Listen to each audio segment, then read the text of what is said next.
Eu quero que você abra comigo a sua Bíblia no livro de Marcos, capítulo 5. Eu quero ler com você esta palavra. E eu sei que Deus vai falar, já falou e vai falar tremendamente ao nosso coração. Diz assim a palavra de Deus, começando do verso 1. Assim chegaram ao outro lado do mar, a região dos Gadarenos. Quando Jesus desembarcou, imediatamente um homem possuído por um espírito impuro saiu do cemitério e veio ao seu encontro. E esse homem morava entre as cavernas usadas como túmulos, e ninguém conseguia detê-lo, nem mesmo concorrentes. Sempre que era acorrentado e algemado, quebrava as algemas dos pulsos e despedaçava as correntes dos pés. Ninguém era forte o suficiente para dominá-lo. Dia e noite, vagava entre os túmulos e pelos montes, gritando e cortando-se com pedras. Quando o homem viu Jesus, ainda a certa distância, correu ao seu encontro e se curvou diante dele. Então soltou um forte grito, porque vem me importunar, Jesus, Filho do Deus Altíssimo. Em nome de Deus, suplico que não me torture. Pois Jesus já havia falado ao espírito: saia deste homem, espírito impuro. Jesus lhe perguntou: qual o seu nome? E ele respondeu: meu nome é Legião, porque há muitos de nós dentro deste homem. E os espíritos impuros suplicaram repetidamente que ele não os enviasse a algum lugar distante. Havia uma grande manada de porcos pastando no monte ali perto. Mande-nos para aqueles porcos, imploraram os espíritos, deixe que entremos neles. Jesus lhes deu permissão. Os espíritos impuros saíram dos homens e entraram nos porcos, e toda a manada, cerca de 2.000 porcos, se atirou pela encosta íngreme do monte para dentro do mar e se afogou. Os que cuidavam dos porcos fugiram para uma cidade próxima e para seus arredores, espalhando notícias. O povo correu para ver o que havia ocorrido. Chegaram até onde Jesus estava e viram um homem que tinha sido possuído pela legião de demônio. Estava sentado ali, vestido em perfeito juízo, e todos tiveram medo. Então os que presenciaram os acontecimentos contaram aos outros o que havia ocorrido com um homem possuído por demônios e com os porcos. A multidão começou a suplicar que Jesus fosse embora da região. Quando Jesus entrava no barco, o homem que tinha sido possuído por demônios implorou para ir com ele. Jesus, porém, não permitiu e disse: volte para sua casa, para sua família, e conte-lhes tudo o que o Senhor fez por você e como ele foi misericordioso.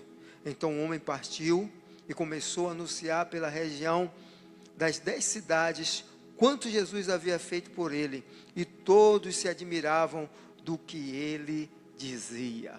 Amém. Oh, louvado seja Deus. Pai, esta noite nós estamos na tua presença. É tão gostosa, tão gloriosa a tua presença.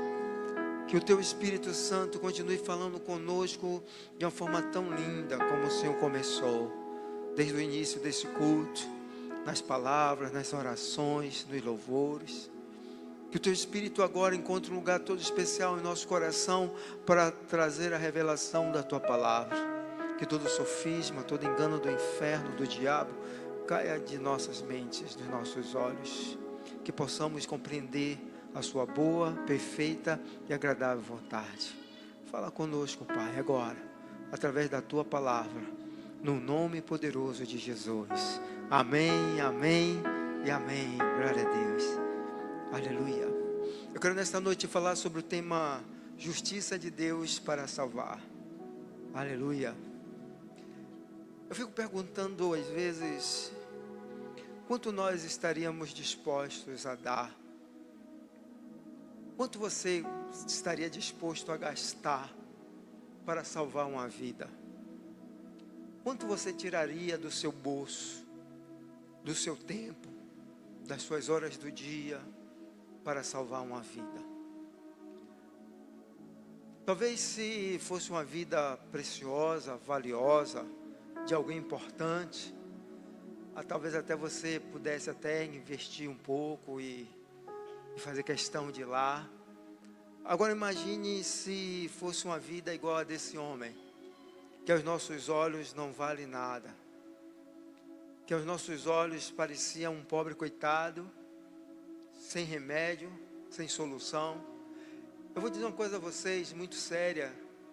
Ainda que esse homem existisse agora, no século 21, com toda a tecnologia, com todos os recursos que nós temos, com todo o conhecimento que nós temos na ciência, ainda que dessemos a ele 20 caixas de tarja preta, eu acho que não resolveria o caso desse homem.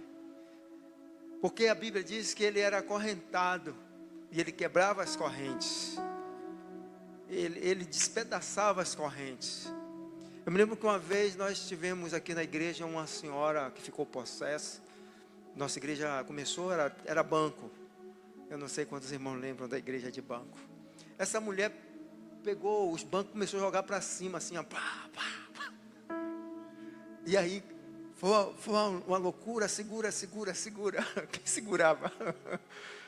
Só Jesus segura. Agora imagine a vida desse homem,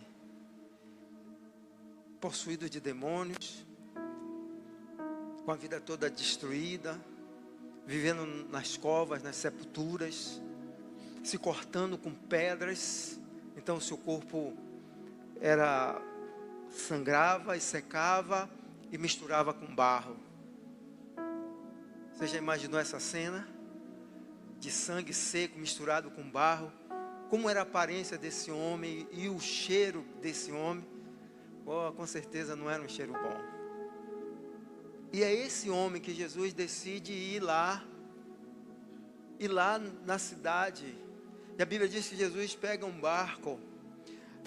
Segundo alguns estudiosos, de onde Jesus estava para aldeias dos Gadarenos, levava de 3h30 de barco. De 3h30 a 4 horas de barco. Então Jesus aluga 2 barcos, atravessa o mar, 4 horas navegando, de 3h30 a 4 horas, para encontrar um homem que ninguém dava nada por ele. Não tinha valor aos nossos olhos, aos olhos humanos. Ao contrário, ele era um espetáculo para aquela cidade, né? Todo mundo conhecia o endemoniado. O endemoniado que andava pelas covas, que se cortava, que de noite ficava gritando, ruivando, né? Olha lá o endemoniado, ele lá gritando. Ele virou, eu acho que já amarravam ele de corrente só para ver ele quebrar as correntes. Vamos amarrar aqui para ver se ele quebra. E o homem quebrava as correntes. Então era esse homem que Jesus vai atrás. Aos olhos humanos sem valor, esse homem perdeu tudo. E ele começou perdendo a família. Interessante é que quando o diabo entra nas nossas vidas, a primeira coisa que a gente perde é a família.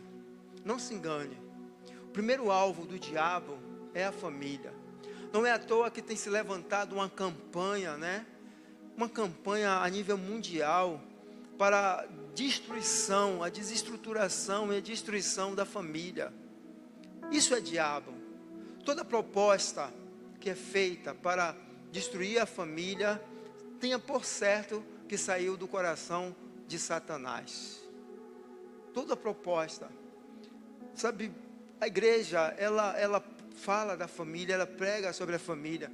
Eu me lembro que a igreja se levantou contra o trabalho das mulheres. Eu lembro que a gente falava muito sobre isso, das mulheres saírem de casa para trabalhar e deixar os filhos em casa. E a igreja foi muito criticada contra isso. E hoje a sociedade já questiona isso. Já existem leis. Alguns países estão adotando leis para que as mulheres possam passar mais tempo dentro de casa, porque se entendeu que é necessário que a criança tenha esse referencial materno, principalmente nos primeiros anos de vida. E a igreja falou muito sobre isso, e a igreja foi muito criticada, e hoje nós estamos falando contra essa estrutura familiar que estão querendo criar, homem com homem, mulher com mulher, e descartando a figura materna, paterna, destruindo o divórcio, sabe, caminhando aí o adultério. E a igreja, ela se levanta contra essas coisas, a igreja critica essas coisas, porque a igreja, ela vive à luz da palavra, e a igreja não pode pregar outra coisa. Se ela pega outra coisa, ela não é a igreja de Cristo. Ela precisa pregar o que Cristo prega, e Cristo ensinou. Não estou dizendo com isso que a mulher deve ser uma pobre coitada, né, amarrada ao pé do fogão, acorrentada, não, nada disso. Eu creio que a mulher, ela deve estudar, ela deve ser universitária, ela deve trabalhar, ela deve ter vida. Porque quando você vai ler Provérbios 31, a mulher de Provérbios 31, a mulher virtuosa é uma mulher empoderada, né? Usando a expressão atual, uma mulher empoderada. Mas essa mulher empoderada não quer dizer que ela não possa ser mãe. Como ser mãe fosse algo descartável, algo sem valor. Ser mãe e ser pai é a coisa mais preciosa do mundo. É a coisa mais nobre que Deus fez. Então, a família, então quando o diabo vem, ele destrói a família. Por isso, quando Jesus, ele assume o seu ministério, uma das coisas que Jesus faz é dizer aos seus discípulos: volte para as casas, entre nas casas. E quando você entrar nas casas, você libera sobre aquela casa a sua paz. E se aquela casa te aceitar, você deixa lá a paz. Se ele não aceitar, você vem embora e tira daquela casa a tua bênção. Mas vai nas casas, liberta, cura, transforma. Sabe, irmão, essa foi o comando de Jesus. Observe também que Deus, todas as vezes que Ele vai começar um mover sobre a terra, Ele começa com as famílias. No Éden Ele começou com as famílias, no Gênesis começou com família, e aí você vai caminhando na história, né? O próprio Cristo começou dentro de uma casa. A história de Cristo começa entre Jesus, José e Maria, né? Que vamos chamar aí da Sagrada Família. É sagrada porque era de Deus. Então essa presença de Deus na família. Então você precisa entender que toda ação maligna, primeiro ele quer destruir a sua casa, a vida do seu filho, do seu neto, do seu pai, da sua mãe. Eu quando lembro na minha família, quando o diabo passeava no meio da minha família, e era cada coisa que eu via, cada coisa terrível que eu presenciei, dos feitos de Satanás dentro da minha casa, no meio da minha família. Então, esse homem começou assim. Ele começou perdendo a família. Sabe, ele sai de casa. A Bíblia não diz se ele tinha esposa, se ele tinha filho. Mas ainda que ele não tivesse esposa e filho, ele tinha mãe, ele tinha irmãos. E chega um momento em que ele sai de casa, ele perde referencial de família. Quantos jovens estão aí, quantos homens, mulheres de Deus, quantos homens, mulheres, né, estão aí sem referencial de família. Sem família a gente não tem base. A família é a sua base. A família ela vai te ensinar a você crescer, a você aprender coisas tanto boas como ruins, mas é lá na família que você vai criar as suas bases. O ideal é que toda família fosse família de Deus. Eu aprendi a temer a Deus, não foi na igreja. Eu aprendi a temer a Deus dentro de casa com minha mãe. Minha mãe não era crente, mas minha mãe me ensinou a temer a Deus. Minha mãe me ensinou tanto a temer a Deus. Eu lembro disso e eu dou risada hoje, porque eu me lembro que eu estava com um primo meu ouvindo o rádio. E quem conhece rádio antigamente, a gente ia passando as estações, né? Tinha um botãozinho que você passava as estações. Não é que eu seja tão velho, aqui o rádio aqui se modernizou. Então eu me lembro que eu ia passando as estações, e eu me lembro que a gente parou em uma estação e tinha um pastor pregando na rádio. E o pastor falando, e aí a gente parou nessa estação de rádio, E aí agora a gente ficou com medo, eu fiquei com medo de mudar, e o meu primo ficou com medo de mudar, para a gente não ofender Deus e não ofender o pastor.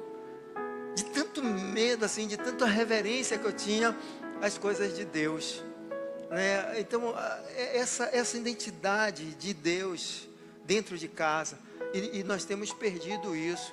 As famílias não falam mais de Deus, as famílias não estão falando de Jesus, os pais não falam de Deus. A gente fala de internet, a gente fala de Netflix, a gente fala de Amazon, a gente fala de tanta coisa, e a gente esquece de falar de Deus. E a gente está esquecendo. Nossos filhos não sentam mais à mesa para orar conosco, e às vezes até a família de crente mesmo, sabe, de orar, de ler a palavra, de orar antes de dormir, de orar ao acordar, de orar no meio-dia. Às vezes as famílias nem se veem mais, nem só vão se ver. O pai trabalha de manhã, a mãe trabalha de noite, ou a mãe trabalha de manhã, o pai de noite. Aí é igual a lua e o sol, só se encontram na virada do dia. E os filhos vão crescendo sem referencial de Deus, sem referencial de amor. E Satanás assolando as famílias. Entrando de tudo que é jeito, através de vídeos, de filmes, de ensinamentos, de tudo que é jeito. Um dia uma jovem me apareceu aqui com tanta coisa que ela achou na internet. Eu disse: menina, isso é satanismo, pelo amor de Deus, saia disso. E essas coisas ela aprendeu dentro do quarto dela. O diabo está entrando dentro dos quartos dos nossos filhos, pela televisão, pelas redes sociais, e arrebentando. Os desenhos animados que têm linguagem, que trazem mensagens ocultas para perturbar a mente das nossas crianças. E nós pais não estamos percebendo isso. Hoje não tem um desenho animado, um filme de desenho animado que não tem um beijo ou um abraço gay. O que eles estão colocando no coração de nossas crianças? O que eles estão ensinando? E aí eles estão fazendo leis para que o pastor não fale isso, porque é intolerância religiosa, é perseguição, é alguma fobismo aí, alguma coisa que eles inventam, tantas coisas. E aí mas na verdade eles estão destruindo. A ideia é destruir o que Deus construiu. O projeto é esse mesmo.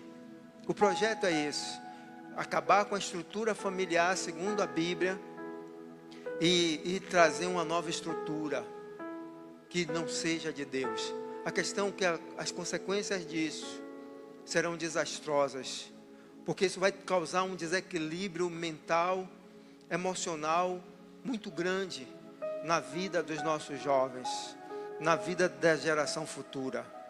Eles perderão o equilíbrio. É provado, foi feito um estudo agora nos Estados Unidos, e o autor, né, um professor da faculdade, eles pesquisaram mais de 1000 crianças que existiam em lares que não tinham pais, e eles descobriram, o senhor até citou isso aqui na mensagem deles, e eles descobriram que todas essas crianças tinham algum tipo de distúrbio mental e emocional, pela ausência da referência paterna. Isso tem acontecido. Um dia uma professora me procurou aqui, me pediu para que eu fizesse uma palestra na escola, para eu falar às mães a importância do marido. E ela disse: pelo amor de Deus, apóstolo, vá lá dizer a essas mulheres que é importante manter o marido dentro de casa. Mas está tão difícil, né? Manter o marido dentro de casa. Está surgindo cada espécie de marido, que eu fico: meu Deus, isso não é um marido, isso é um trupício. Então, homens, melhorem, por favor. Aleluia. Sejam homens melhores. Sejam homens apaixonados. Sejam homens que cuidem das suas esposas. Eu ouço cada coisa, irmãos, misericórdia, que dá vontade de pegar um chicote e ir atrás do homem, dar uma surra nele. Ou se não, pegar um gato morto, amarrar ele num poste, dar uma surra de gato morto. Mas eu sou pastor, não posso fazer isso. Então eu só oro. Mas é preciso repensar nisso. Então Satanás começou destruindo a família desse homem. Sabe, ele entrou dentro de casa e tirou ele de dentro de casa. Quantos homens foram arrancados das suas casas? Quantas famílias destruídas? A primeira destruição foi na família. Depois ele destruiu o círculo de amizade dele. Não tem mais amigos. Vocês já perceberam isso? A amizade está sendo desconstruída. Nós temos agora seguidores, curtidores, mas poucos amigos. Amigos de verdade, amigos de Deus, amigos sinceros. Pessoas que você pode realmente ouvir, conversar, caminhar, dar risada juntos. Amigos que possam te dizer verdades. Nós estamos perdendo isso, e quanto mais se perde isso, mais vai aumentando o número de depressão, de solidão, de tristeza. Porque gente precisa de gente. Gente precisa de gente. Eu ouvi uma palavra do pastor, ele diz assim: você no mínimo tem que ter 4 amigos, que é quando você morrer, vão segurar a alça do seu caixão. Precisamos ter amigos, pessoas de verdade. Amigos que caminhem com você, sabe, que estejam ao seu lado, que compreendam as suas falhas, os seus pontos fracos, seus pontos fortes. Esse homem perdeu um amigo, ele não tinha mais amigos, ele tinha conhecidos, ele tinha seguidores. A fama desse moço era tão forte que quando disseram assim: o endemoniado não é mais endemoniado, a Bíblia diz que todo o povo da região foi ver ele. É o cara do YouTube, né? O cara era forte mesmo. Quando ele abria a live dele, chovia. Tinha mais de 1 milhão de seguidores, mais 2 mil demônios e mais de não sei quantos milhões de seguidores. Mas não tinha amigo. Não tinha amigo. Ele perdeu também a convivência social. Não dava mais para viver entre as pessoas. Não dava mais para viver na sociedade. Ele gritava, ele se cortava, ele fedia.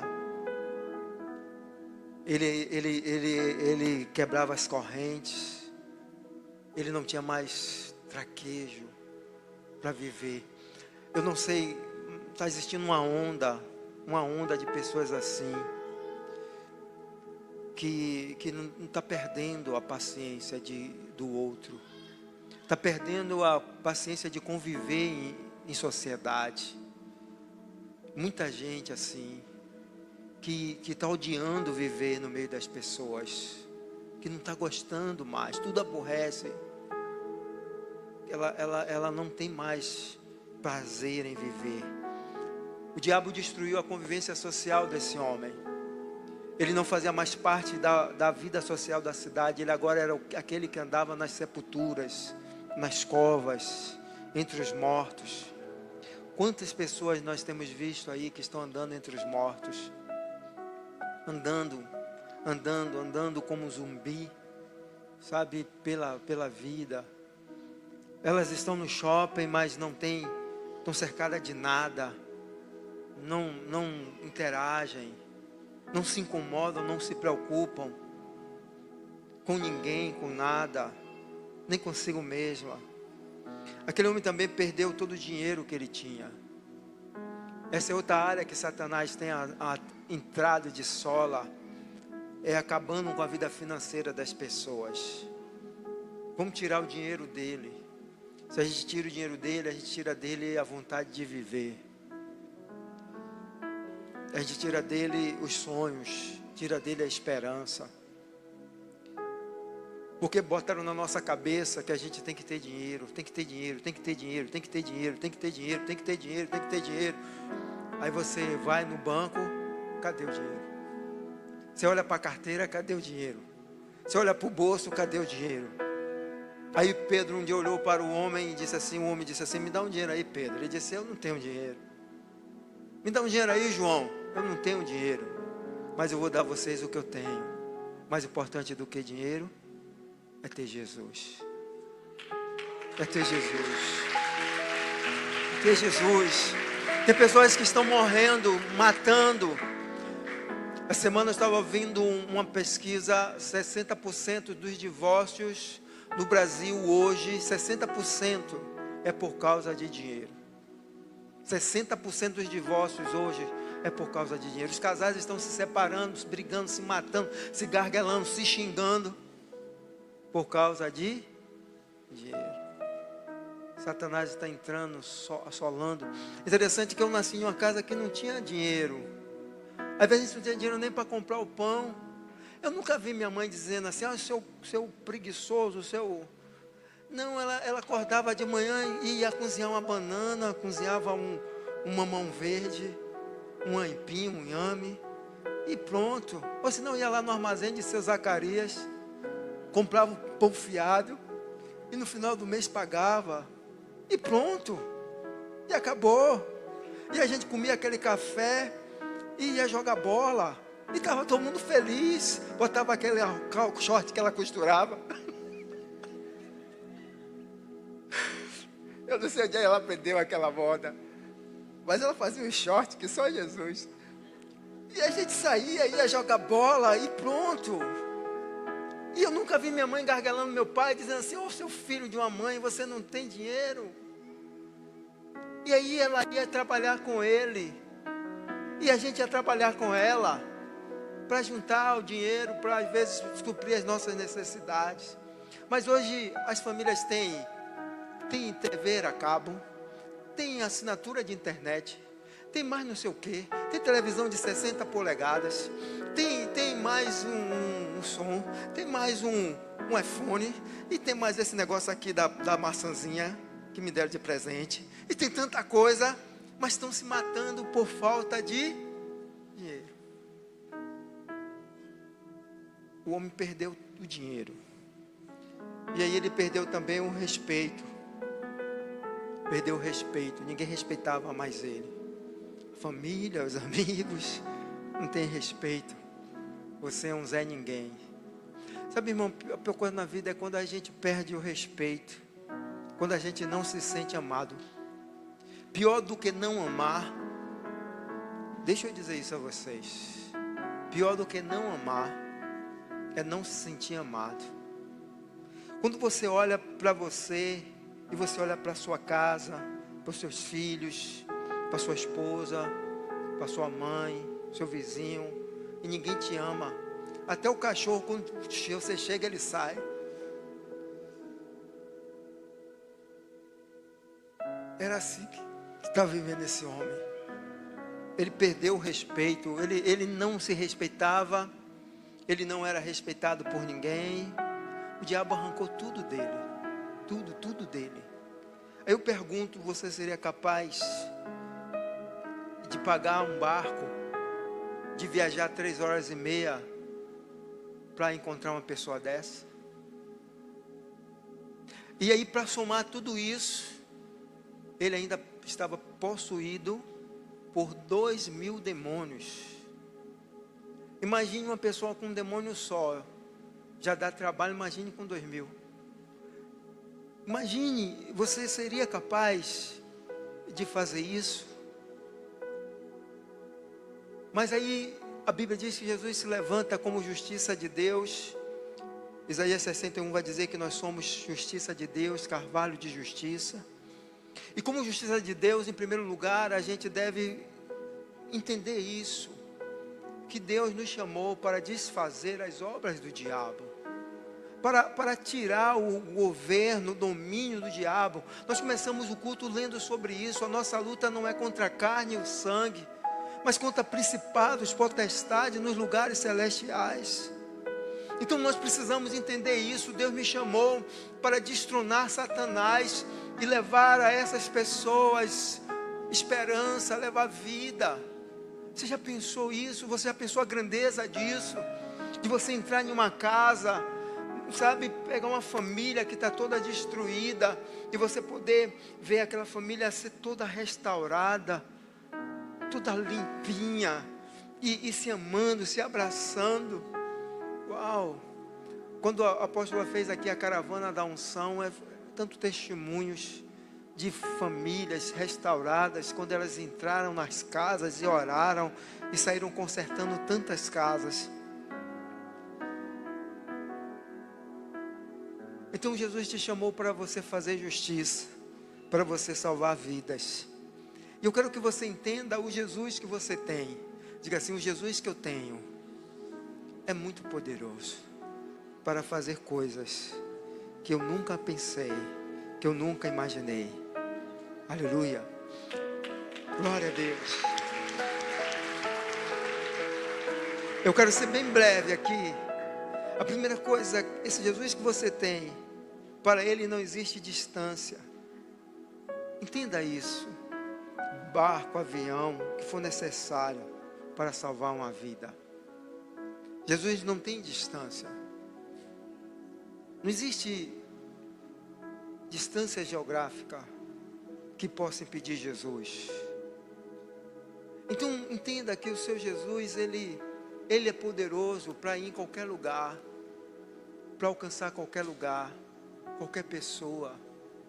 Ele vai lá e Ele leva salvação e Ele leva restauração. Às vezes nós pensamos: mas é tão longe. Não existe longe. Diga para o teu irmão assim: não existe longe para Jesus. Não existe. Tu não pensa que a distância vai impedir que Jesus chegue. Jesus vai de qualquer jeito. Jesus vai de avião, Jesus vai de barco, Jesus vai nas asas do querubim. Jesus chega. Jesus chega. Não existe distância. Amém? Um dia uma mulher recebeu uma revelação. E disse, um homem, recebeu uma revelação. E Jesus disse: olha, vai em tal cidade, em tal rua, e vai lá salvar o marido da irmã fulana. Jesus deu o nome, endereço, o nome da cidade. O irmão pegou o carro e foi. Levou um dia viajando. Chegou lá na casa da mulher e bateu, disse: aqui que mora fulana. GPS de Jesus não falha. Aí ela disse assim: eu vim aqui falar de Jesus para o seu marido. Ela disse: o senhor chegou tarde porque meu marido acaba de morrer. Ele disse: não, Jesus nunca se atrasa. E aí o homem entrou na casa daquela mulher e começou a orar para que aquele homem voltasse à vida. E o homem não voltava. Aí ele olhou para ela e disse: nessa cidade aqui não tem crente não, uns crentes assim de fogo. Ela disse: tem uns irmãos aí de fogo. Então chama esses irmãos aqui. E aí chamou os irmãos de fogo para orar com ele, para falar, para trazer o homem de volta. E ele botava o homem em pé e orava, e o homem caía, o morto caía. E ele botava de pé, o morto caía. E a mulher dizia: mas o senhor não está vendo que ele já morreu, o senhor chegou atrasado. Ele disse: meu Jesus nunca se atrasa. E aí ele chegou um momento que ele botou assim um defunto de pé e disse: volte à vida em nome de Jesus. E o defunto voltou. Aleluia, aleluia. E ele falou de Jesus. E ele falou de Jesus para esse homem. Jesus, ele nunca se atrasa. Eu me lembro que um dia eu entrei na UTI para falar de Jesus ao pai de uma irmã dessa igreja. Ele estava já nos últimos dias, horas de vida. E eu entrei e comecei a falar de Jesus no ouvido dele. E os olhos dele começaram a descer lágrimas. E o semblante dele mudou. E aquele homem, eu tenho por certo que ele recebeu Jesus como Salvador naquele dia. E foi algo tão estranho naquele lugar. Uma unção, uma glória desceu naquele lugar. Que quando eu saí de perto daquele paciente, eu saí pregando para a UTI toda, entrando nos leitos e orando e ministrando. E aí, quando eu saí, alguém ligou para a família e disse assim: quem é esse homem que vocês mandaram aqui? Não era eu, foi Jesus que chegou lá. Jesus, assim, para Jesus, diga: para Jesus não existe distância. O Jesus que você tem, para Ele não existe estado físico, sabe, sujo, ferido, demente. Não importa, não importa. Isaías vai dizer que até os loucos até os loucos ouvirão e irão para os céus. E eu testemunhei isso com os meus olhos. Quando eu fiz estágio no Juliano Moreira, eu pregava Jesus aos loucos do Juliano, quando eles ficavam internos, agora não ficam mais, só poucos dias, mas às vezes tinha alguns que ficavam lá meses, anos, e eu fiz estágio lá, e eu pregava para eles, e eles aceitavam Jesus. Eu trabalhei 2 anos, já falei isso aqui, trabalhei 2 anos no manicômio judiciário, e os crentes iam para lá, falar de Jesus, aqueles homens, e aquelas mulheres, presos, loucos, isolados da sociedade, mas eles aceitavam Jesus. O interessante é que eles aceitavam Jesus e eles mudavam de vida. Os remédios diminuíam, o comportamento mudava, e alguns deles, como já tinha passado o período da sentença, eles eram soltos, eles eram libertos, completamente libertos, literalmente libertos da cabeça e libertos da prisão, porque não existe estado físico. Sabe, às vezes a gente olha para uma pessoa e a gente despreza as pessoas, mas Jesus não despreza ninguém, não importa quem seja, não importa se é um sujo, se é um limpo, se é um rico, se é um pobre, se é preto, se é amarelo, se é branco, todos eles têm um lugar no coração de Jesus, todos eles.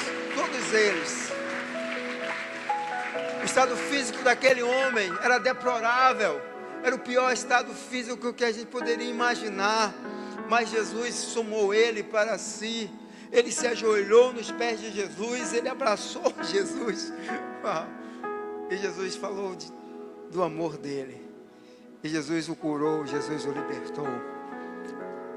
Diga ao teu irmão assim: não importa o estado físico que você está hoje, o Jesus que você tem é poderoso para transformar tudo. Aleluia, glória a Deus. O Jesus que você tem, não existe para ele força que ele não possa vencer. Não existe, irmãos, força. Imagine, eram 2.000 demônios, 2.000 demônios que quebravam correntes, despedaçavam as algemas. A Bíblia diz: ninguém conseguia segurar aquele homem. Mas quando ele vê Jesus, ele cai nos pés de Jesus e diz: por que você veio me atormentar? O que eles estavam dizendo: você é bem mais forte do que eu, você é mais poderoso do que eu estou tremendo diante de você, eu estou apavorado por causa de você. Você precisa compreender isso. Não existe força no mundo, seja força física, seja força espiritual, nada nesse mundo, não existe demônio, nada nesse mundo que é mais forte, mais poderoso do que Jesus. Não existe, não existe, não existe. Jesus é poderoso para frear qualquer força,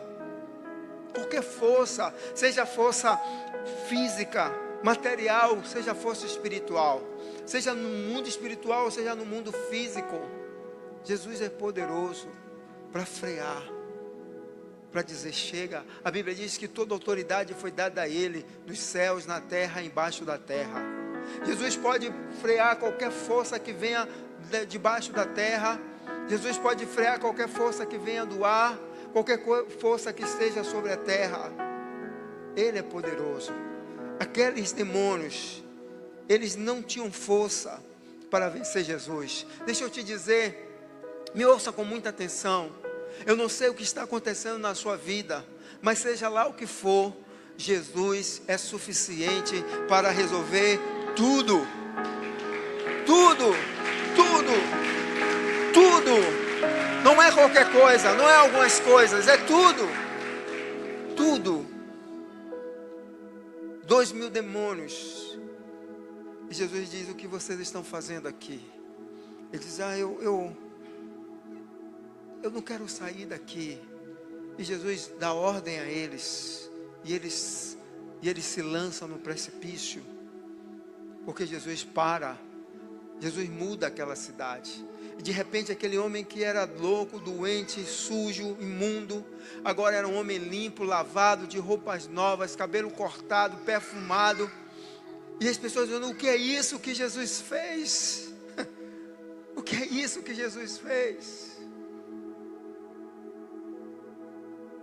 Então creia.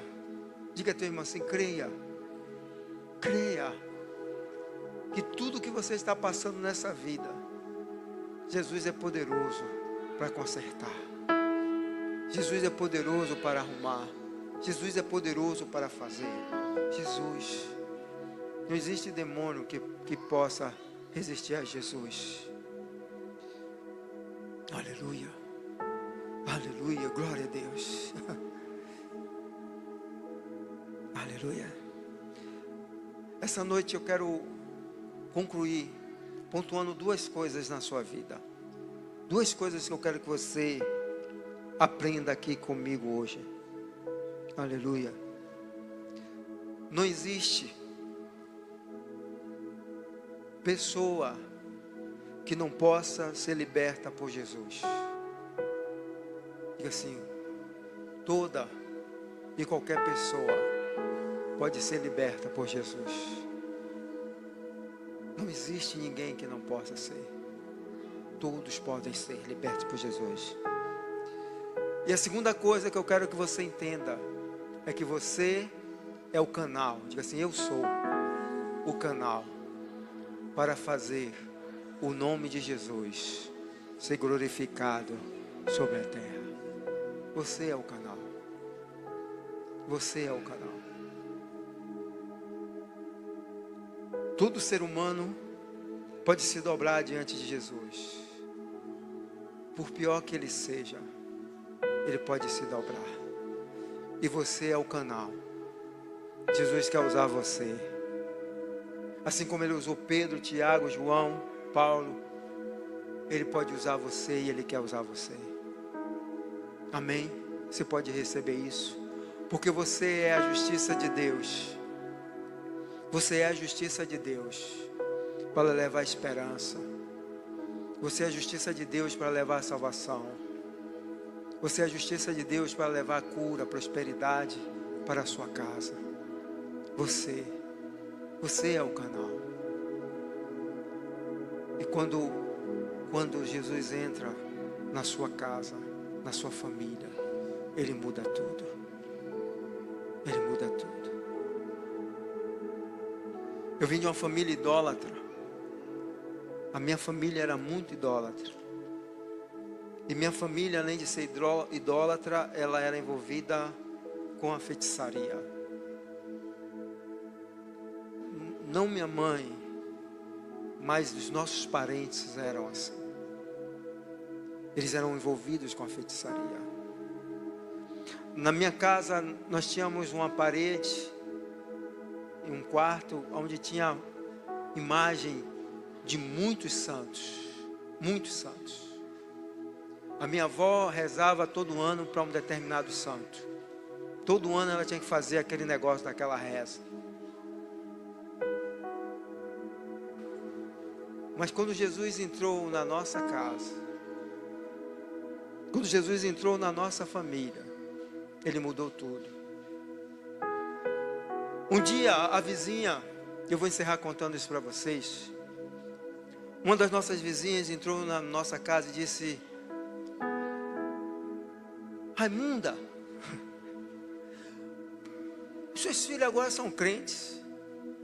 Ela disse: é, todo mundo agora é crente, eu também sou. Ela disse: Raimunda, eu vou também fazer meus filhos ficar crentes. Aí minha mãe disse: amém por isso. Porque depois que seus filhos ficou crente, ficaram ricos. Todo mundo é rico na sua casa. Seus filhos ficaram ricos, você ficou rica. E eu vou fazer também meus filhos tudo virar crente. Ela entendeu, na ignorância dela. Ignorância aqui no sentido, não é ofensivo não. Na falta de conhecimento dela. Que algo novo, algo diferente, aconteceu no meio da minha família. Que coisas boas aconteceram no meio da minha família. Que aquela família não era mais a mesma, porque Jesus entrou na nossa casa. Eu quero declarar isso. Jesus vai entrar na tua casa, e não uma casa que não possa ser mudada. E você vai ser o canal. Amém? Amém? Então fica de pé.